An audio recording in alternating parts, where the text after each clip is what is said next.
Welcome back to my channel village food with Sulata. কেমন আছো সবাই? আশা করি ভালো আছো, আমিও ভালো আছি। আজকে তোমাদের সবার প্রথমেই দেখাবো মূলো ভাজার রেসিপি।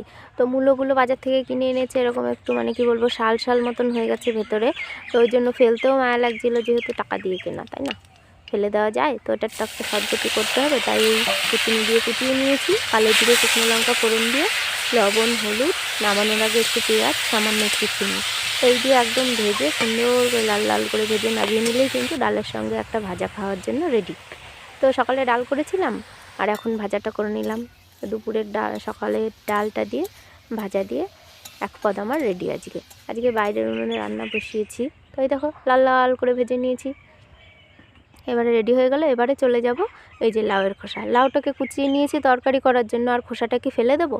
একদম কচি লাউ, সেদ্ধ হতেও বেশি টাইম লাগবে না। তো এই লাউটাকে সুন্দর করে আমি লাউটাকে তো আগেই কুচিয়ে নিয়েছি, খোসাটাকেও সুন্দর করে কুচিয়ে নিয়ে ধুয়ে পরিষ্কার করে নিয়েছি।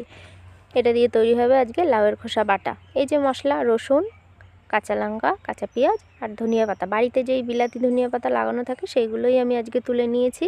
সারা বছর এই ধনিয়া পাতাগুলো থাকে, মানে কী বলবো, ঘরে যদি ধনিয়া পাতা না থাকে এটা দিয়েই কাজ চালানো যায়।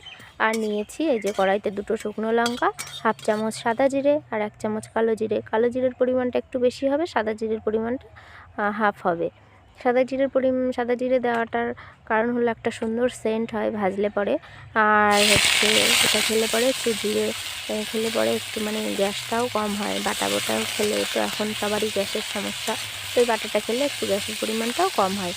এবার এই যে তেল দিয়ে কড়াইতে আমি লাউয়ের খোসাটাকে একটু ভেজে নেবো, লবণ, হলুদ, কাঁচা লঙ্কা দিয়ে। তারপরে দেব রসুন আর পেঁয়াজ। তো তোমরাও বাড়িতে এইভাবে ট্রাই করো। আর এই লাউয়ের খোসা দিয়ে কিন্তু বড়াও খাওয়া যায়। লাউয়ের খোসার মধ্যে একটু আলু, গাজর, একটু পেঁয়াজ দিয়ে চালের গুঁড়ো বা বেসন দিয়ে এটাকে বড়া করেও খাওয়া যায়। আমরা বড়াটাও খাই মাঝে মাঝেই, ভালোই লাগে খেতে।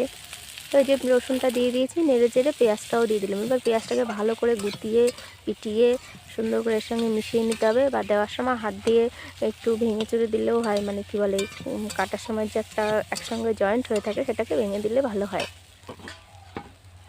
তো এই যে আজকে বাইরের উনুনে রান্না বসিয়েছি। এই উনুনটা তো আর 1 মাস রান্না করা যাবে, তারপরে গরম পড়ে গেলে তখন আর গরমেও রান্না করা যাবে না, আবার বর্ষার সময় তো হবেই না। আর শীতকালে একটু বাইরে বসে রোদের মধ্যে বসে রান্না করতে বেশ ভালোই লাগে। তো এই জন্য বাইরের উনুনটা বানানো হয়, মানে উনুনটা এখানে প্রতি বছরই থাকে। এই শীত যখন পড়ে তখন এটাকে আবার নতুন করে তৈরি করা হয়, ঢেকে ঢুকে রেখে দেওয়া হবে। এবারে এই যে নামানোর সময় আমি ধনেপাতাটা দিয়ে নেড়ে চেড়ে নামিয়ে নিলাম। এবার হচ্ছে বাটাবাটির পালা। এই যে মশলাটা, সাদা জিরে, কালো জিরে আর শুকনো লঙ্কা, এটা বাটার সময় যে কী সুন্দর একটা সেন্ট হয়, মানে কি বলবো, যারা এই বাটাটা খেয়েছো তারাই জানো যে কি দারুণ একটা সেন্ট বেরোয়। বাড়িতে কিন্তু তোমরা ট্রাই করো। আমি আগে খেতাম শুধুমাত্র কালো জিরে দিতাম, সাদা জিরেটা দিতাম না, কিন্তু এখন ওই অনেকের ভিডিওতে দেখি, তো অনেক দিদিভাইদের ভিডিও, বিশেষ করে ওই এক্সপিরিয়েন্স উইথ প্রিয়া একজন আছে, ওনার ভিডিওতে দেখেছি উনি সব বাটাতে ওই কী বলে সাদা জিরে দেয়। তো তাই দেখে আমিও দেই, এখন ভালোই লাগে বেশ খেতে, সুন্দর একটা এক্সট্রা সেন্ট হয়। তো এই যে দেখো, এটাকে আমি খুব বেশি মিহি করে বাটতে পারবো না, কারণ আমার হাতের কবজিতে ব্যথা। 2 বাটা দিয়েই কমপ্লিট। ভালো থেকো সবাই, দেখা হবে পরের ভিডিওতে, টাটা।